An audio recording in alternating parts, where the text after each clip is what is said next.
Irusumanda gas leak పై ఇంధన వనరుల నిపుణులు ప్రొఫెసర్ ఎస్ఆర్కే ప్రసాద్ సూచనలు చేశారు. హెచ్ఎంటీవీతో ఎక్స్క్లూజివ్ గా మాట్లాడుతూ అంబ్రిల్లా వాటర్ సిస్టమ్ ని సజెస్ట్ చేస్తున్న ప్రొఫెసర్ ప్రసాద్ తో మా విశాఖ ప్రతినిధి అనురాధ ఫేస్ టు ఫేస్.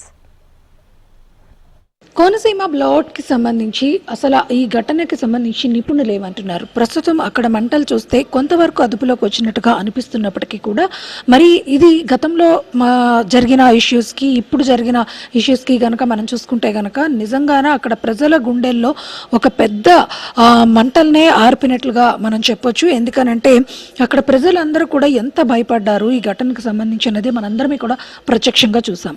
అయితే ఓఎన్జీసీకి సంబంధించి ఈ గ్యాస్ బ్లాట్ అనేది లీక్ అయిన తర్వాత గతంలో కూడా పాసర్లపూడి అటువంటి ఘటనలు చూసాము. అలాంటి పెద్ద ఘటన తర్వాత మళ్ళీ ఇప్పుడు ఈ ఘటన జరిగింది. అయితే దీనికి సంబంధించి అసలు నిపుణులు ఏమంటున్నారు? ఈ ఘటన జరిగిన తర్వాత అంటే ఈ బ్లాట్ లాంటి బ్లాస్టర్స్ జరిగితే ఎలాంటి జాగ్రత్తలు తీసుకుని వాటిని క్లోజ్ చేయాల్సి ఉంటుంది, ఈ ఆపరేషన్స్ లో ఎటువంటి జాగ్రత్తలు తీసుకోవాలి, దీనికి సంబంధించి ఇంధన వనరుల నిపుణులు అలాగే ప్రొఫెసర్ విఎస్ఆర్కే ప్రసాద్ రావు గారు ప్రస్తుతం నాతో ఉన్నారు. ఒకసారి మాట్లాడదాం. సార్, ఈరోజు మీరు మొత్తం ఓవరాల్గా ఇష్యూ అంతటి కూడా ఇప్పటికే స్టడీ చేస్తున్నారు. సో ఇలాంటి ఘటనలు జరిగితే కనుక చాలా పెద్ద స్థాయిలో ప్రజలు భయపడడంతో పాటు దాన్ని కంట్రోల్ చేసేదానికి నిపుణులు కూడా చాలా ఎక్కువగా శ్రమించాల్సి ఉంటుంది. సో ఓవరాల్గా మీరు మీ అబ్జర్వేషన్లో ఏం చెప్తారు? ఇప్పుడు మీరు అందరికీ పూర్తిగా వాస్తవమా ఏంటంటే ఇక్కడ ఇంతకుముందు ఒక యాక్సిడెంట్ అనేది ఇట్ ఈస్ అన్ యాక్సిడెంట్. అంటే ఎందుకు జరుగుతుంది, ఎలా జరుగుతుందో మనం చెప్పలేము. ఒకసారి కంట్రోల్ ఉండదు, నియంత్రణ ఉండదు, జరిగిపోతుంది. కానీ ఆ జరిగిన వాటిని ఇంతకుముందు జరిగిన వాటిని కనుక బేసిస్గా తీసుకుని భవిష్యత్తులో వీటిని జరగకుండా ఉండేందుకు మనం వీలైనంతవరకు ప్రయత్నం చేయాలి. ఉదాహరణకి ఒక ఫ్లైట్ యాక్సిడెంట్ అయ్యింది. ఫ్లైట్ యాక్సిడెంట్ అయినప్పుడు అది ఎలా జరిగిందో ఆ బాక్స్లో చూసుకుని మొత్తం అంతా స్టడీ చేసేసి మళ్ళీ పైలట్లకు అంతా ట్రైనింగ్ ఇస్తారు. అవన్నీ జరుగుతున్నాయి కాబట్టి వాళ్ళు ఎంతో కొంత తగ్గ చేస్తున్నారు కాబట్టి ఎక్కువగా యాక్సిడెంట్లు జరగకుండా నియంత్రించడం జరుగుతుంది. అలాగే ఇక్కడ కూడా ఇలాంటి ఆయిల్ ఇలాంటి వాటిలో ఏంటంటే ఇవి చాలా సెన్సిటివ్. రిగ్ చేస్తున్నప్పుడు ఏమవుతుందంటే అది వాటికి స్పార్క్ రాకుండా రిగ్ చేయగలిగే టెక్నాలజీ అవన్నీ కూడా వాళ్ళకి అందుబాటులో ఉంటాయి. వాటిని తెలిసిన వాళ్ళు బాగా చేయగలుగుతారు. ఇది ఓఎన్జీసీ లాంటిది చాలా ఎక్స్పర్ట్స్ ఉన్నటువంటి ఒక బ్రహ్మాండమైన ఆర్గనైజేషన్, ఎప్పుడుంచో ఎస్టాబ్లిష్డ్. కానీ ఇది మూడో యాక్సిడెంటు ఇదే ప్రాంతంలో ఓఎన్జీసీయే మూడో యాక్సిడెంట్ ఇది. అంటే కనీసం మేజర్గా మైనర్గా 2-3 కాదను ఉన్నాయి. చిన్నవి రావటం తగ్గిపోవటం జరుగుతున్నాయి. అంటే చిన్నవి రావటం జరుగుతున్నాయంటే అది వెంటనే వీళ్ళు నియంత్రించగలిగారు కాబట్టి చిన్నదైంది. నియంత్రించకపోతే అది కూడా పెద్ద అయ్యేది. ఇప్పుడు ఈ నియంత్రించినప్పుడు మనం వాళ్ళకి అప్రిషియేషన్స్ జనరల్గా ఇవ్వం. కానీ ఇలాంటి ఫెయిల్ అయినప్పుడు మాత్రం మనం జనరల్గా బాగా కోపం వస్తుంది, బాధ కలుగుతుంది, ఇవన్నీ చేస్తాం. సార్, అంటే అంబ్రిల్లా వాటర్ సిస్టమ్ అని కూడా పెడితే కొంతవరకు మంటల్ని అదుపు చేయొచ్చు అన్నది మీరు కూడా అనాలిసిస్ చేశారు. అంటే అంబ్రిల్లా వాటర్ సిస్టమ్ అంటే ఏంటో, అలాగే అసలు పూర్తి స్థాయిలో ఇలాంటి బ్లాస్టర్స్ అంటే అగ్ని ప్రమాదాలు చాలా రకాలుగా ఉంటాయి. కానీ ఇప్పుడు ఏదైతే ఇప్పుడు చూస్తే మనం ఈ గ్యాస్ లీకేజ్ లాంటి ఘటనలు చూసుకుంటే మామూలుగా జరిగే ఫైర్ ఫైటర్ అనేది అక్కడ సరిపోదు. సో అత్యంత టెక్నాలజీస్ని అత్యంత నిపుణుల్ని వాడాల్సి ఉంటుంది. ఇప్పుడు మీరు కూడా అంబ్రిల్లా వాటర్ సిస్టమ్ అన్నది కూడా చెప్పారు. సో ఏంటి సార్ ఈ అంబ్రిల్లా వాటర్ సిస్టమ్ ఏంటంటే మనకి ఫోర్స్ఫుల్గా అన్ని డైరెక్షన్స్ నుంచి ఒకసారి వాటర్ దాని మీద ఆ మంటల మీద చిమ్ముతే ఏమవుతుందంటే ఈ మంటలు చాలా హై 1000 డిగ్రీ సెంటిగ్రేడ్ ఈ రేంజ్లో ఉన్న మంటలు అవి పక్కలకి ఆ టెంపరేచర్స్ ఈజీగా 100-150కి తీసుకురావడానికి తేలిక అవుతుంది. అందువల్ల ఆ దగ్గరికి వెళ్ళలేని పరిస్థితి వస్తుంది. సో ఈ చేయటం వల్ల ఏమవుతుందంటే దానికి దగ్గరలో ఆ టెంపరేచర్స్ నియంత్రించడం ఒకటి, రెండోది ఆ మంటలను కూడా ఆర్పడానికి కావాల్సిన కెమికల్ కూడా కొన్నిటిని ఈ వాటర్లో కలిపి కనుక చిమ్మిగినప్పుడు ఏమవుతుందంటే వాటిని అది ఆటోమేటిక్ కొంత కంట్రోల్ చేయడానికి వీలవుతుంది. సరే, అంటే ఈరోజు ఈ ఘటనకు సంబంధించి చూసుకుంటే కనుక అంతర్జాతీయ నిపుణులు వచ్చే వరకు కూడా ఓఎన్జీసీ లాంటి టెక్నాలజీస్ అందుబాటులో ఉన్న వాళ్ళు కూడా వెయిట్ చేయాల్సి వచ్చింది. అంటే ఇలాంటి ఘటనలు చాలా పెద్ద స్థాయిలో ఊహించిన ప్రమాదాలు జరుగుతాయి. అలాంటప్పుడు ఇతర ప్రాంతాల నుంచి నిపుణులు వచ్చే వరకు వెయిట్ చేయాలంటే భారీగా ఆస్తి నష్టం, ప్రాణ నష్టం జరిగే అవకాశం ఉంటుంది. అదృష్టవశాత్తు ఈ ఘటనలో అలాంటిది జరగలేదు కాబట్టి కొంత ఊపిరి పీల్చుకున్నారు. కానీ అంతర్జాతీయ నిపుణులు వచ్చే వరకు వెయిట్ చేసే అంత టెక్నాలజీ మన దగ్గర లేకపోవడం రావడం ఏంటంటే ఓఎన్జీఎస్ లాంటి సంస్థలు అంత పెద్ద ఎత్తున అక్కడ ఈ గ్యాస్కి సంబంధించిన వ్యవహారాలన్నీ ఉన్నప్పుడు అలాంటి టెక్నాలజీని ఎందుకు పెట్టుకోలేకపోతున్నారు? ఇప్పుడు అంతర్జాతీయ నిపుణులు ఏ విధంగా దీన్ని కంట్రోల్ చేయగలిగారు? ఇది దీనికి చెప్పాలంటే మనం ఒక మాట మాట్లాడుకోవాలమ్మా. ఈ రోజున అంతర్జాతీయ నిపుణులు లేకుండా మన వారు కంట్రోల్ చేయగలిగిన పరిస్థితికి వచ్చేసారని చెప్పుకోవాలి. ఉదాహరణకి 1995లో పాసర్లపూడి జరిగినప్పుడు అలాంటి సంఘటన, అలాంటి ప్రమాద సంఘటన ఇది మొట్టమొదటిగా చెప్పుకోవచ్చు. అంతకుముందు చెన్నై జరిగిన మేజర్ యాక్సిడెంట్ అదే. అందువలన వాళ్ళు కూడా కంగారు పడి అంతర్జాతీయ నిపుణులు నీల్ ఆడమ్స్ కానీ ఇంకో రైడర్ని కానీ ఇంకెవరిని తీసుకొచ్చారు, ఆస్ట్రేలియా నుంచి కానీ తెచ్చారు. కానీ వాళ్ళు కూడా ఏం చేయలేకపోయారు. కాకపోతే వాళ్ళు వేరే ఒక సజెషన్ ఇచ్చారు. ఆ సజెషను ఇంక్లైన్ పైప్ లైన్ పెట్టేసి బయటకు తీసుకెళ్తే, అంటే మొట్టమొదటి ఫెయిల్ అయినాక వాళ్ళ ప్రయత్నాలన్నీ ఫెయిల్ అయినాక ఆ సజెషన్ ఇచ్చారు. ఆ సజెషన్ ఇచ్చినప్పుడు అది ఖర్చుతో కూడుకుంది. ఎక్విప్మెంట్ ఇక్కడ మన దగ్గర రెడీగా లేదు. అది ఇంపోర్ట్ చేసి తెచ్చుకుని ఇవన్నీ చేసుకుంటే సమయం కూడా పట్టేది. ఇంత సమయం పట్టి ఇంత డబ్బులు పెట్టి ఇవన్నీ చేయటం అంత టైం వృధా అవుతుందనే ఉద్దేశంతో ఓఎన్జీసీ వాళ్ళ ప్రతిపాదన నిరాకరించి మొత్తానికి మన నిపుణులే దాన్ని కంట్రోల్ చేశారు ఫైనల్గా. అంతేగాని అంతర్జాతీయ నిపుణులు కంట్రోల్ చేయలే. అంటే ఇప్పుడు మన దగ్గర టెక్నాలజీ ఉంది కాబట్టి ఈ ప్రమాదాన్ని కూడా మనం అంత త్వరగా దాన్ని సాల్వ్ చేయగలిగాం. సో ఇలాంటి ఘటనలో అక్కడ మీరు చెప్తున్నట్టుగా ఇది మేజర్ థర్డ్ ఇన్సిడెంట్. గతంలో ఇంకా మైనర్ అన్నవి చాలా జరుగుతూనే వస్తున్నాయి.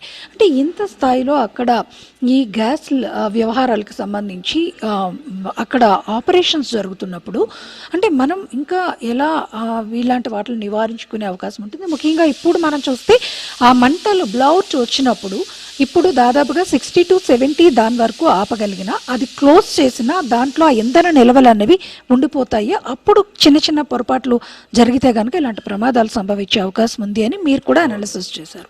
సో అట్లాంటి నిల్వల్ని అక్కడ ఉంచినప్పుడు కానీ అది క్లోజ్ చేసినప్పుడు కానీ ఇలాంటి జాగ్రత్తలు ఇది ఒకసారి క్లోజ్ చేసిన తర్వాత ఆ జాగ్రత్తలన్నీ తీసుకుంటే దీంట్లో ఏ రకమైనటువంటి ప్రమాదాలు మళ్ళీ ఫర్దర్గా జరిగే అవకాశం ఉండదు. కానీ ఆ జాగ్రత్తలు కనుక పర్ఫెక్ట్గా తీసుకోకపోతే దానిలోంచి మళ్ళీ క్యాపిలరీస్ నుంచి ప్రెషర్ బిల్డప్ అయిపోయి మళ్ళీ గ్యాసెస్ బయటకు వచ్చి ఇవన్నీ జరిగితే మళ్ళీ ప్రమాదం వచ్చే అవకాశం ఉంది. కాకపోతే ఏంటంటే ఇప్పుడు ఈ పర్టికులర్ దీంట్లో జరిగిన సంఘటనలో మనము చూస్తున్న సమాచారం ప్రకారం ఇది చాలా వరకు ఆయిల్ ఎక్స్ప్లోర్ చేసేసిన తర్వాత మిగిలిన చమురు నిల్వలే కాబట్టి దీంట్లో ఆ ప్రమాదాలు వచ్చే అవకాశాలు చాలా తక్కువ.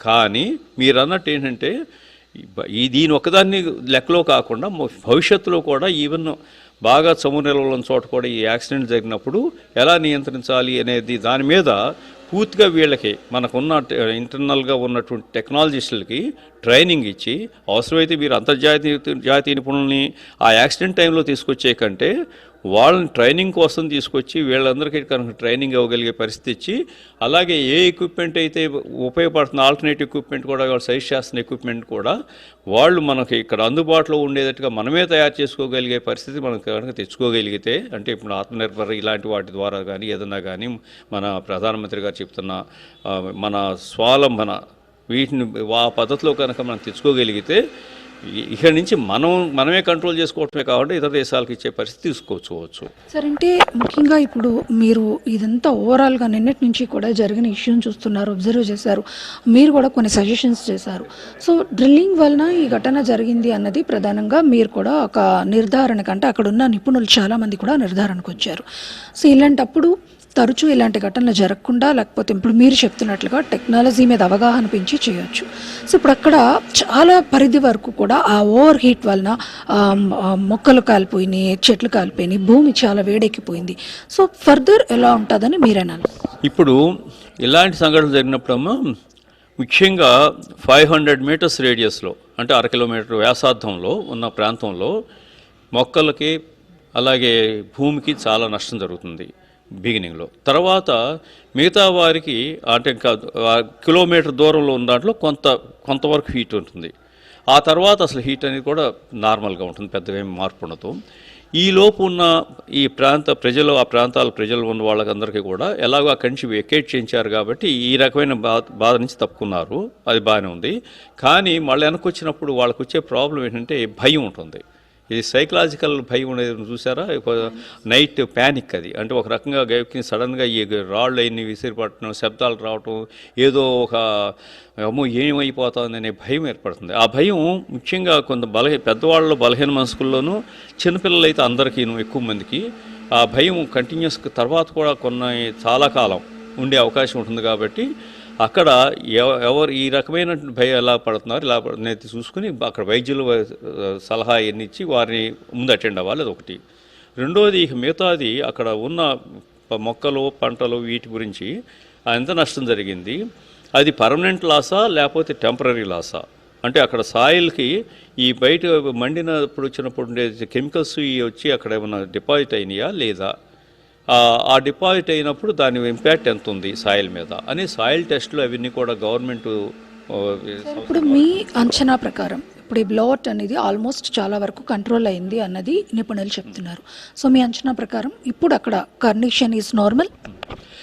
ఇక ఆల్మోస్ట్ నియంత్రణ జరిగిన తర్వాత కండిషన్ నార్మల్ రావడానికి, అంటే ఈ ఎక్సెప్ట్ వాటర్ ఒక్కటి మినహాయించి మిగతా అన్నింటిలో కూడా నార్మల్ కండిషన్స్ రావడానికి ఎంతో టైం పడుతుంది. వాటర్ ఒక్క పెట్టి ఎందుకని మాట్లాడుతున్నానంటే, ఒక్కొక్కసారి దీనిలో అక్కడ ఉన్న లోపల ఉన్నటువంటి ఆయిల్ నిక్షేపాల్లో ఉన్నటువంటి కెమికల్స్ ఏంటనేది ఇది అక్కడ ఆల్రెడీ వాళ్ళకి అనాలిసిస్ వాళ్ళ దగ్గర ఉంటుంది, ఓఎన్జీసీ వాళ్ళ దగ్గర. దానిలో కనుక ఇంప్యూరిటీస్ ఎక్కువ ఉంటే ఆ ఇంప్యూరిటీస్ కనుక మండినప్పుడు ఏమవుతుందంటే అది సల్ఫ్యూరస్ యాసిడ్ గాను, యాసిడ్స్ గాను ఇట్లా ఫార్మ్ అవడానికి ఛాన్స్ ఉంది. అవి కనుక చుట్టుపక్కల ఉన్న నీటి వనరులో పడినప్పుడు ఏమవుతుందంటే అది డైల్యూట్ అయ్యి పర్మిసిబుల్ లిమిట్స్ వచ్చే వరకు వాటిని మనం వాడకుండా ఉంటే బెటర్ అయిన పరిస్థితి వస్తుంది. అది ఉందా లేదా అనేది టెస్టులు చేయాలి, ల్యాబ్ టెస్టులు చేసి వాటర్ శాంపిల్స్ తీసుకుని ఎప్పటికప్పుడు టెస్టులు చేసేసి వరుసగా 4-5 రోజులు టెస్టులు చేస్తే మీకు ఆ చేంజెస్ అవి తెలుస్తాయి. ఆ చేసిన తర్వాత దానికి అనుగుణంగా మనం వీళ్ళు ఆ పీపుల్కి అక్కడ నీట్ సరఫరా కానీ ఇవన్నీ కానీ చేస్తే బాగుంటుందండి.